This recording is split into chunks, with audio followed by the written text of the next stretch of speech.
आपका स्वागत है। मैं हूं फार्मासिस्ट कबीर।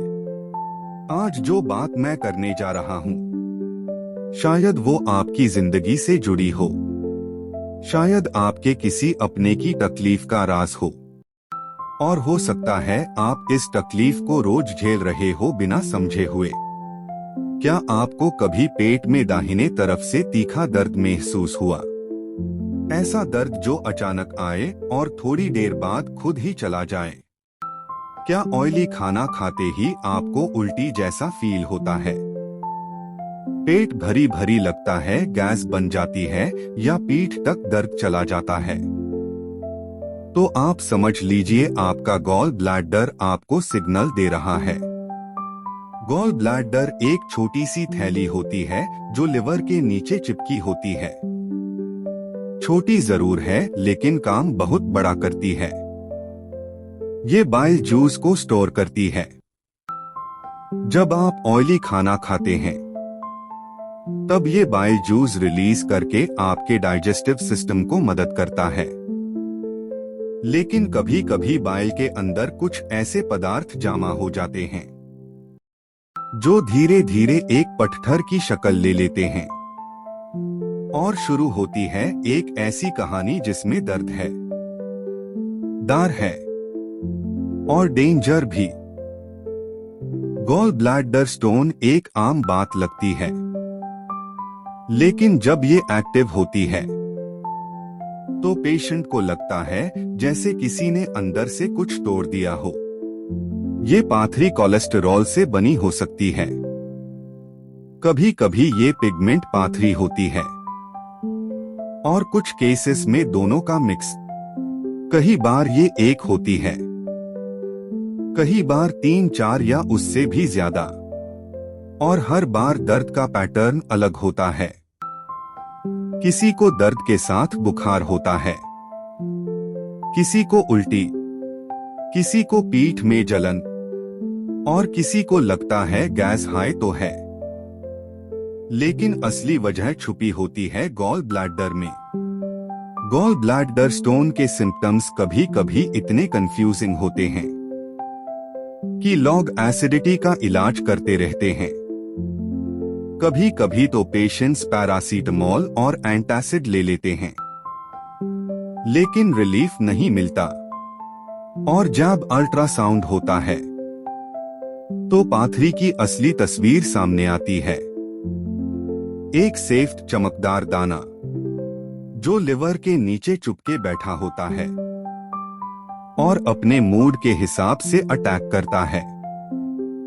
अगर पाथरी छोटी हो और सिम्टम्स ना हो तो कई बार डॉक्टर ऑब्जर्व करने को कहते हैं, लेकिन अगर पेन फ्रिक्वेंट हो तो गॉल ब्लैडर निकालने के अलावा और कोई रास्ता नहीं होता। लैप्रोस्कोपिक सर्जरी से गॉल ब्लैडर निकाल दिया जाता है।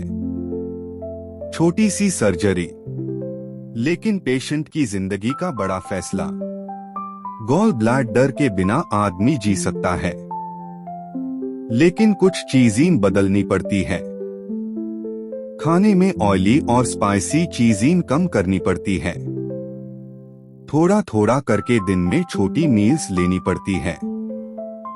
फाइबर, फ्रूट्स, पानी, सब कुछ थोड़ा ज्यादा लेना पड़ता है।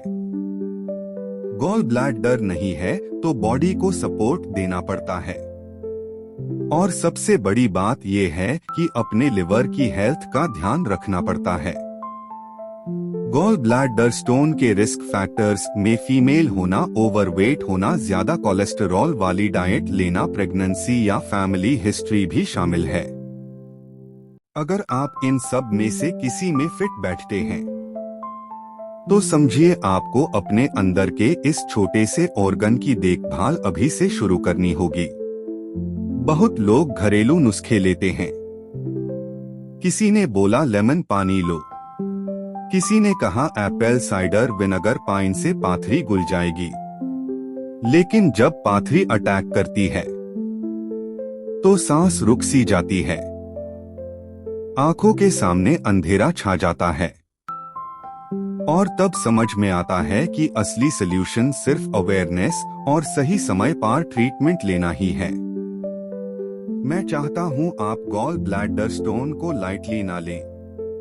आपको लग रहा है कि आपको बस गैस हो रही है, तो हो सकता है वो स्टोन की वार्निंग हो। आपको लग रहा है कि खाना हैवी था, तो हो सकता है गॉल ब्लैडर ने सिग्नल भेजा हो। अपने सिम्टम्स को इग्नोर मत कीजिए। अल्ट्रासाउंड एक सिंपल टेस्ट है। डॉक्टर एक बार देखेंगे तो सब क्लियर हो जाएगा, और अगर जरूरत पड़ने पर तो लापारोस्कोपिक सर्जरी आपको इस पाथरी के दर्द से हमेशा के लिए छुटकारा दिला सकती है। अगर आपको ये जानकारी वैल्यूएबल लगी हो तो वीडियो को लाइक जरूर करें, अपने फ्रेंड्स और परिवार के साथ शेयर करें और चैनल को सब्सक्राइब करके सपोर्ट दें। मैं हूं फार्मासिस्ट कबीर। मिलता हूं एक नए हेल्थ टॉपिक के साथ। तब तक के लिए स्वस्थ रहिए, सुरक्षित रहिए और अपने गॉल ब्लैडर का ध्यान रखिए।